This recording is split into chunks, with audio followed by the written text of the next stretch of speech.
Antenne Réunion et la ville de Saint-Joseph vous présentent C'est Saint-Jo. Bonjour, cette semaine dans C'est Saint-Jo, nous disons au revoir à Gaël Goron de l'AS Excelsior, puis nous irons voir nos marmailles de Langevin, Butor et Madame Carlo s'éclater à l'Intercentre. C'est maintenant, C'est Saint-Jo.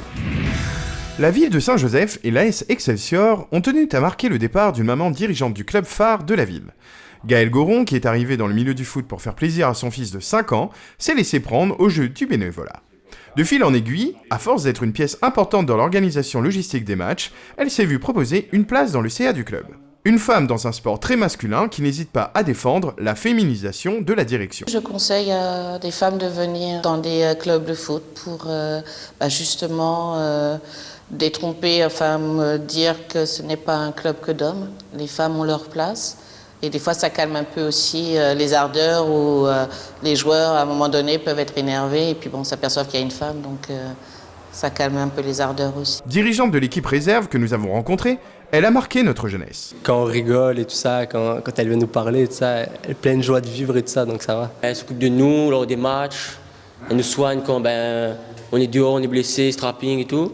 Elle s'occupe des licences au début du match. Le maire de Saint-Joseph l'a reçu ce vendredi 27 juillet pour la remercier comme il se doit, en présence du président du club, Jackie Amanville, qui a été l'instigateur de ce moment de reconnaissance. Le mot de la fin à son équipe. Que tout ce qu'elle entreprenne, elle réussisse et du bonheur surtout. Chouchouter un peu les jeunes de là-bas comme elle a fait avec nous ici. Elle aime le football, donc pas payer de ce côté-là là-bas et retrouver un club.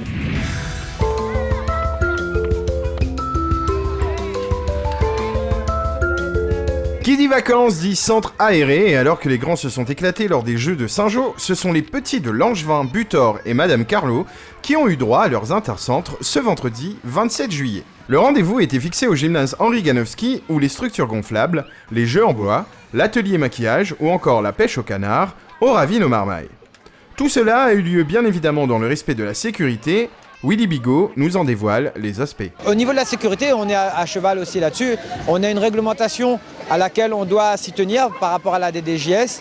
Donc un animateur pour 12 chez les grands et un pour 8 chez les petits, avec un ensemble d'animateurs. Les associations jouent le jeu de plus en plus et on le voit encore aujourd'hui. On a à peu près 150 gamins pour limite une trentaine d'animateurs. Donc on a ce qu'il faut pour que les journées se passent correctement. Des jeux c'est bien, mais l'une des attractions qui a marché est bien entendu le ravito. Là il reprend un petit peu les ressources là en fait. Un petit peu le carburant. Tiens jeune fille.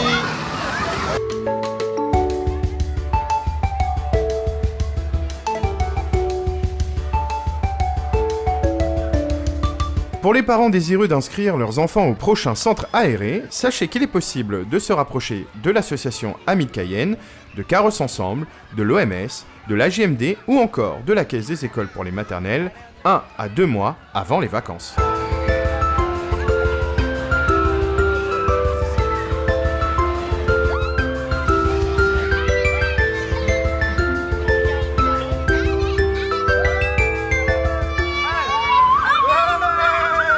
À l'agenda cette semaine, le gala de kickboxing, Muay Thai et K1 de l'ASCE de Vincent-d'Eau qui aura lieu ce samedi 4 août à partir de 17h au gymnase de Vincent-d'Eau. La billetterie est disponible sur place. Les 11 et 12 août, Cayenne en Fête proposera plusieurs animations et un plateau musical fort sympathique avec Apollonia et bien d'autres. Merci et bonne semaine.